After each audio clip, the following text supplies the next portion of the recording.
আমার মনে একটা ছোট্ট আশা ছিল যে আমাদের বাংলাদেশের একজন উজ্জ্বল নক্ষত্র ছিলেন শহীদ প্রেসিডেন্ট জিয়াউর রহমান। তো উনার শাসনকাল আমি দেখি নাই, কারণ উনি যে বছর মারা গেছে আমার জন্ম হয়েছে। তো মোট কথা হলো আমার উনার কথাবার্তা শুনি, তারপরে বেগম জিয়ার শাসন আমল দেখলাম।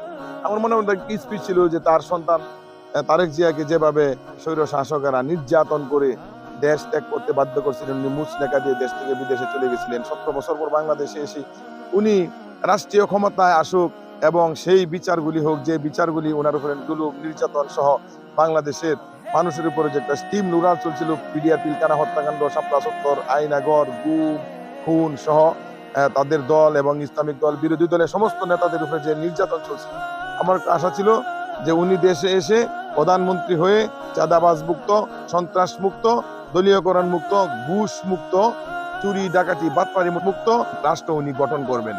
তো উনি ক্ষমতায় গেছেন হয়তো, যেভাবেই হোক আমি ওনার কাছে আশা করব উনি যেন ধর্ম বর্ণ নির্বিশেষে এমন একটা রাষ্ট্র ইনি উপহার দিতে পারেন। ওনার সেই রাষ্ট্রীয় ক্ষমতা শাসনকাল দেখে যেন মানুষ মনে করে যে না, শহীদ প্রেসিডেন্ট জিয়া রহমানের কিছুটা হলেও তারেক জিয়ার ভিতরে পাওয়া গেছে। আমরা দেখি বিভিন্ন কারাবি হচ্ছে, সন্ত্রাসী চাঁদাবাজি হচ্ছে।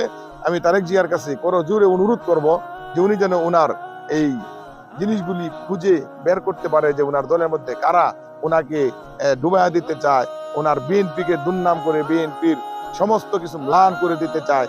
উনি যেন রাষ্ট্রীয় ক্ষমতায় এরকম ভাবে যেন উনি সবকিছু অল্প সময়ের ভিতরে উনি যেন পরাস্ত হয়, ক্ষমতার 5 বছর উনি কাটাইতে না পারে।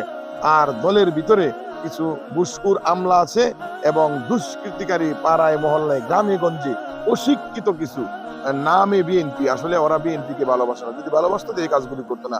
আমি তারেক জিয়ার কাছে, মাননীয় প্রধানমন্ত্রী, আপনার কাছে করজোরে আমি দাবি জানাই, আপনি খুঁজে খুঁজে তৃণমূল পর্যায়ে গ্রামগঞ্জ প্রত্যন্ত অঞ্চলে একেবারে গুচ্ছ গ্রাম পর্যন্ত খুঁজে খুঁজে লোক লাগায় দেন যে কারা সন্ত্রাসী চাঁদাবাজি করে মানুষের জমি দখল, বাড়ি দখল, গ্রাম দখল, এরকম ভাবে বাগান দখল, গাছপালা দখল করে মাছের পিসারি থেকে শুরু করে নিয়ে বিভিন্ন সন্ত্রাসের মধ্যে যারা কারালিপ্ত হয়ে আপনার ভালো অর্জনগুলিকে ম্লান করে দিতে চায়।